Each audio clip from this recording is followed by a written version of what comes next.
On m'entend avec le masque, ça passe? C'est bien? Voilà, allez, on y va. Donc, séance du conseil municipal du 9 décembre. Merci à toutes et tous d'être là. Pour nos auditeurs, bonsoir et merci de nous suivre. Alors, la dernière fois, nous avions annoncé que ce pouvait être le dernier conseil, sauf besoin complémentaire. C'est le cas, besoin complémentaire. Donc, nous avons un petit conseil ce soir, 8 délibérations. Qu'on va vous proposer donc dans la soirée de ce conseil.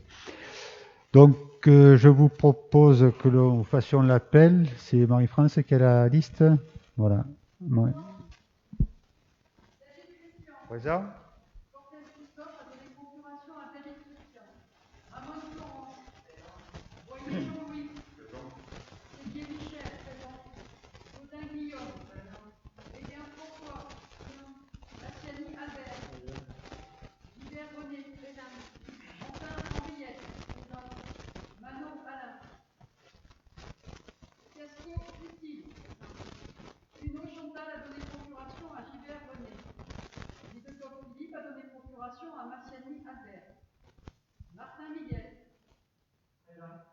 Santerva Stéphane. Présent.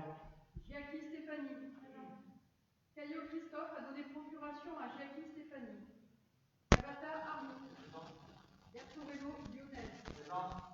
Bernier Karine a donné procuration à Picon Élodie. Roman Agnès. Picon Élodie. Merci Marie-France. Donc, il faut désigner un ou une secrétaire de séance qui se porte volontaire. Élodie, merci. Donc, ça vous convient? Personne ne veut prendre la place? Donc, Élodie, secrétaire de séance. Donc, pour le compte rendu de la précédente séance, vous l'avez reçu. Est-ce qu'il y a des questions, des observations? Donc, qui est pour ce compte rendu? Je vous remercie. Vous penserez à venir signer, comme le veut la tradition, les documents ad hoc. Concernant la liste des décisions, entre le 16 novembre et ce soir, convention d'occupation d'un local à usage professionnel entre la commune de Carnoul et Madame Blanchin Alice, donc qui date du 24 novembre. Signature du contrat d'entretien du terrain en gazon synthétique avec Sport Méditerranée Entretien du 26 novembre. Signature du contrat d'hébergement de Progiciel sur serveur mutualisé avec la société GFI Progiciel du 1er décembre. Signature du contrat de maintenance de logiciels avec la société GFI Progiciel également du 1er décembre. Voilà, donc peu de décisions dans ce court temps entre les deux conseils. Pour ce qui concerne les délibérations, la première concerne l'eau potable, la suite du feuilleton, décision de budget et également de consolidation de toutes les actions que nous avons conduites jusqu'à maintenant. C'est Jean-Louis Boyer qui nous rapporte cette délibération. Bonsoir. Donc, par délibération numéro 20 07 02 046, en date du 2 juillet 2020, le conseil municipal a délibéré sur le budget primitif 2020. Par délibération numéro 2020 11 16 085, en date du 16 novembre 2020, le conseil municipal a délibéré sur la décision modificative numéro 1. On informe que certaines ouvertures de crédit nécessitent des ajustements. Il est nécessaire d'effectuer une décision modificative comme suit. Chapitre 011, section de fonctionnement. Article 613, charges à caractère général, location, droit de passage et servitude. Dans les dépenses, augmentation de crédit à 774,25 €. Chapitre 66, article 66-112, charges financières, intérêts rattachement des ICNE. Dans les dépenses, augmentation de crédit de 551,75. Chapitre 75, article 751, autres produits de gestion courante, redevances pour concession. Dans la partie recettes, augmentation de crédit de 1326. Section d'investissement, nul. Voilà. Merci Jean-Louis. Donc c'était un ajustement en fonctionnement par rapport à des charges d'intérêt d'emprunt de fin d'année sur les années suivantes où il fallait rattraper 2018-2019. C'est l'objet de la délibération. Est-ce que vous avez des questions? Non? Donc, qui est pour? Merci. Dans le même esprit, pour l'assainissement, toujours Jean-Louis. Ok, donc le budget assainissement 2020, décision modificative numéro 2. Par délibération numéro 20 07 02 050, en date du 2 juillet 2020, le conseil municipal a délibéré sur le budget primitif 2020. Par délibération numéro 2020 11 16 087, en date du 16 novembre 2020, le conseil municipal a délibéré sur la décision modificative numéro 1.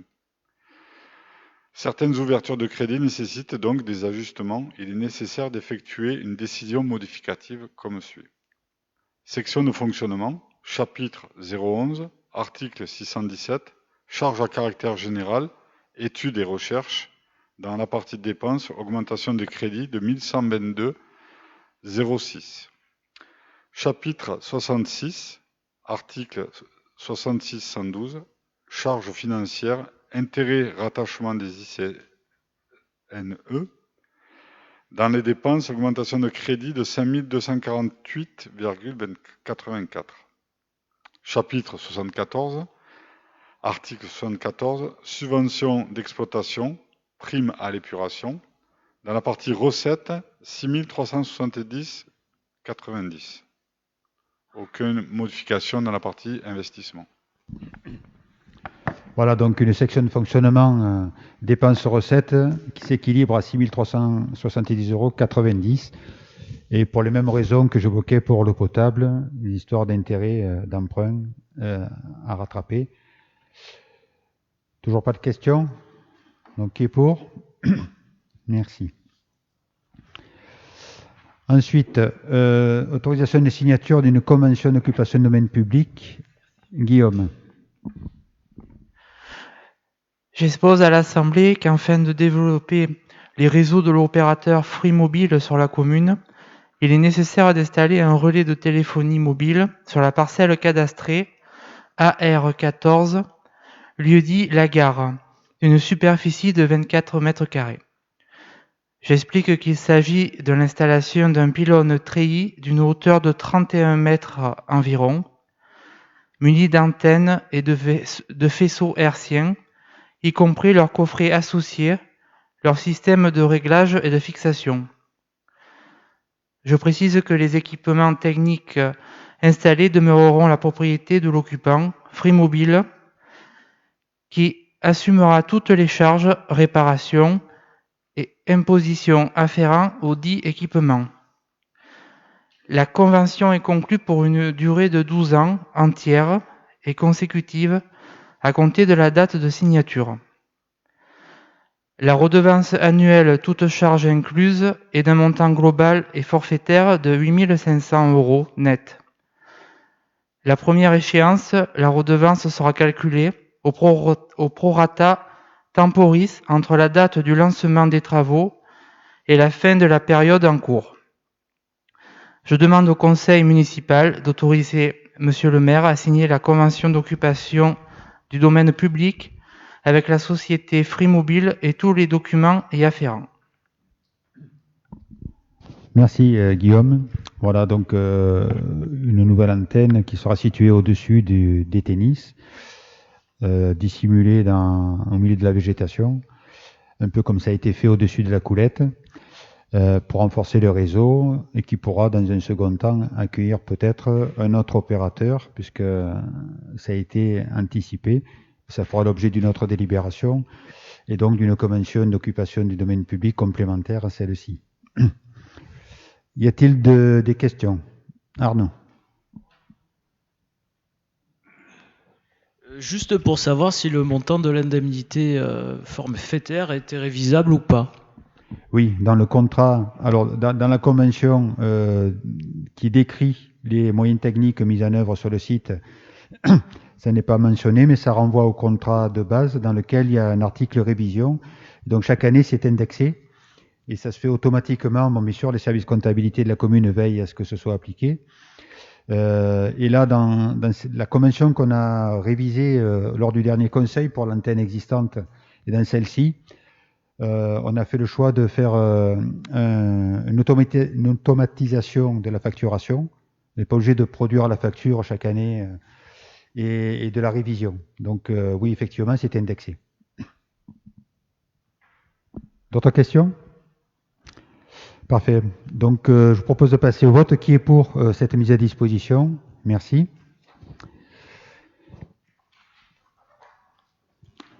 Ensuite, autorisation d'acquisition d'un local commercial situé parcelle AB 111, rue Curie. C'est Stéphanie qui nous l'a... Stéphane, pardon. Je n'ai pas bien vu le nom. Stéphane qui nous la rapporte. Je t'ai mis un i, tu vois. Ouais, ça change un peu. Alors, j'informe les membres de l'Assemblée que la parcelle F273 située au remaniement cadastral a été nouvellement numérotée AB 111 et que le local commercial sur cette parcelle appartient à Monsieur Novelas Bernard et Madame Novelas Michel. Il convient donc de passer cette acquisition par acte administratif avec Monsieur et Madame Novelas.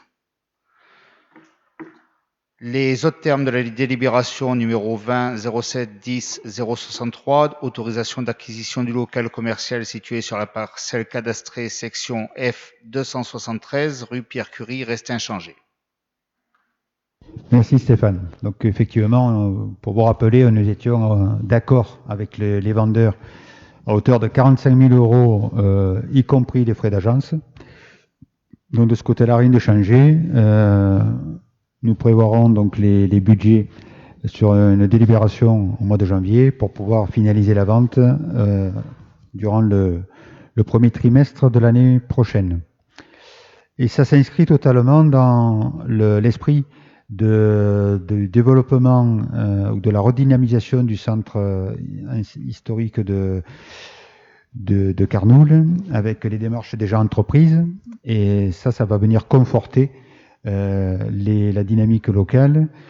Et nous avons déjà des contacts pour éventuellement installer un ou des artisans d'art sur ce local.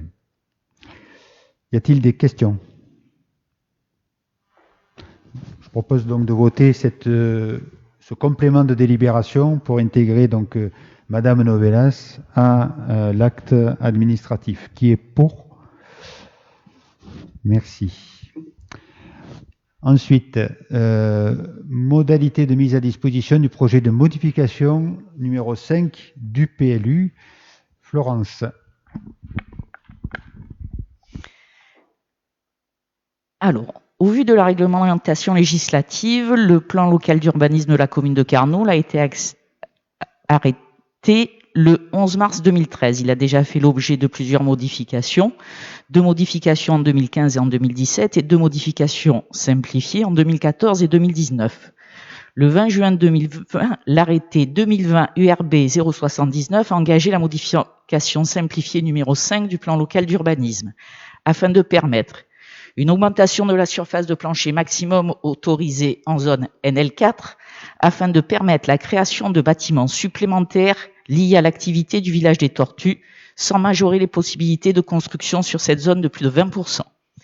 Augmenter le coefficient d'emprise au sol du secteur UDB lorsque les parcelles sont raccordées à l'assainissement collectif sans majorer les possibilités de construction sur cette zone de plus de 20%. Modification du règlement de la zone UDA en autorisant la destination de commerce et en augmentant le coefficient d'emprise au sol sans majorer les possibilités de construction sur cette zone de plus de 20%. Des corrections mineures de rédaction du règlement, notamment afin de permettre une meilleure compréhension de la règle et éviter les interprétations divergentes. Et une modification de la palette chromatique, index numéro 4 du règlement. La décision de l'autorité environnementale CU 2020-2694 du 17 novembre 2020 dispense d'évaluation environnementale le projet de modification simplifiée numéro 5 du PLU de la commune. Il est proposé au conseil municipal de délibérer sur les modalités de la mise à disposition du public du projet de modification. Le projet de modification simplifiée, l'exposé de ses motifs, la décision de l'autorité environnementale et le cas échéant, les avis émis par les personnes publiques associées seront mis à disposition du public du 21/12/2020 au 21 février 2021, inclus à la mairie de Carnoules et sur son site internet www.carnoules.fr. Un registre permettant au public de consigner ses observations sera ouvert à la mairie de Carnoules.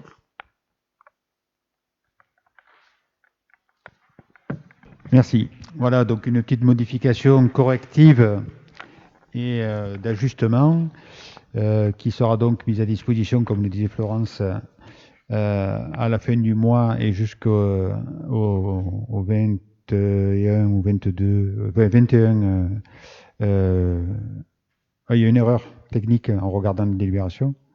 La mise à disposition, c'est 1 mois. Jusqu'au 21 janvier 2021. Voilà. Donc à corriger.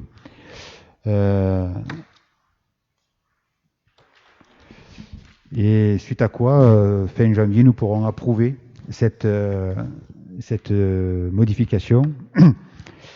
Voilà, donc le registre sera tenu en mairie. Alors au rez-de-chaussée, compte tenu des conditions sanitaires. Et en cas de question, le service se rendra disponible pour pouvoir répondre aux questions qui pourraient se poser. Est-ce que vous avez des questions particulières sur cette modification? Donc je vous propose de la voter. Qui est pour? Je vous remercie. Ensuite, modification du tableau des effectifs du personnel communal. C'est Michel qui a le micro. Suite à la modification du temps de travail hebdomadaire et de réussite à un concours d'agents, il y a lieu de supprimer dans le tableau des effectifs les postes ci-dessous, un poste d'adjoint technique à 29 heures hebdomadaires et un poste d'adjoint d'animation principale de 2e classe à temps complet. Voilà, donc pour celle-ci, donc c'est ce qu'on fait régulièrement, on l'explique à chaque fois, on crée des postes pour faire la promotion des agents. Une fois que ça c'est fait, on enlève les anciens postes pour avoir un tableau des effectifs au plus près de la réalité. Est-ce que vous avez des questions? Donc, qui est pour? Merci. Michel, tu enchaînes avec l'erreur matérielle sur la délibération du mois dernier. Suite à une erreur matérielle, il a été demandé la suppression au tableau des effectifs budgétaires d'un poste d'animateur principal de 2e classe à temps complet. Voilà, donc la correction porte sur le fait de ne pas effectuer la suppression de ce poste qui, par erreur matérielle dans la transcription de la délibération, était intervenue. Il y a des questions? Qui est pour? Je vous remercie. Ensuite, détermination des taux de promotion pour les avancements de grade, et c'est Stéphanie qui a un micro. Oui, j'ai un micro. Conformément au 2e alinéa de l'article 49 de la loi numéro 84-53 du 26 janvier 1984 modifiée, portant dispositions statutaires relatives à la fonction publique territoriale, il appartient à chaque assemblée délibérante de fixer, après avis du comité technique paritaire, le taux permettant de déterminer, à partir du nombre d'agents remplissant les conditions pour être nommés au grade considéré, le nombre maximum de fonctionnaires pouvant être promus à ce grade. Vu l'avis favorable du comité technique paritaire en date du 9 décembre 2020, je propose à l'Assemblée de fixer le taux suivant pour la procédure d'avancement de grade dans la collectivité comme suit. Pour tous les cadres d'emploi, pour tous les grades, un taux de 100%. Merci Stéphanie. Voilà, donc maintenant, on nous demande de gérer ça en interne et donc d'unifier le taux d'avancement, toutes catégories confondues, et de ne plus le faire par catégorie ou par secteur. Est-ce que vous avez des questions ou des précisions à ce sujet? Donc, qui est pour ce taux? Je vous remercie. Voilà, donc conseil rondement mené, je vous en remercie. Alors merci à toutes et tous qui peut-être nous suivez ou nous suivrez demain sur les réseaux. Une information pour indiquer que nous allons travailler sur une décoration du centre historique sans pouvoir animer de manière particulière la fête des lutins comme les années précédentes. Mais pour autant, il nous a semblé essentiel d'apporter un plus pour mettre un peu de gaieté dans le centre de Carnoules. Donc les associations, les élus vont se réunir demain soir en comité de pilotage pour finaliser cela. Certains ont peut-être déjà vu les chalets qui ont été installés. J'espère que vous saurez, public, chers administrés, chers amis, au rendez-vous pour venir en curieux un peu visiter ça et participer à ces quelques moments de partage et peut-être de rencontre, en toute simplicité, dans le respect bien sûr des gestes barrières, mais ça devient presque une phrase qui sort naturellement maintenant. Mais quoi qu'il en soit, il ne faut pas mourir chez soi, il faut aller un peu prendre l'air et sortir et profiter de ce qui peut vous être proposé pour vous divertir. Voilà, donc un grand merci, peut-être à ces prochains jours. Bonne fin d'année, bonne fête pour ceux que nous n'aurions pas l'occasion de croiser ou de rencontrer.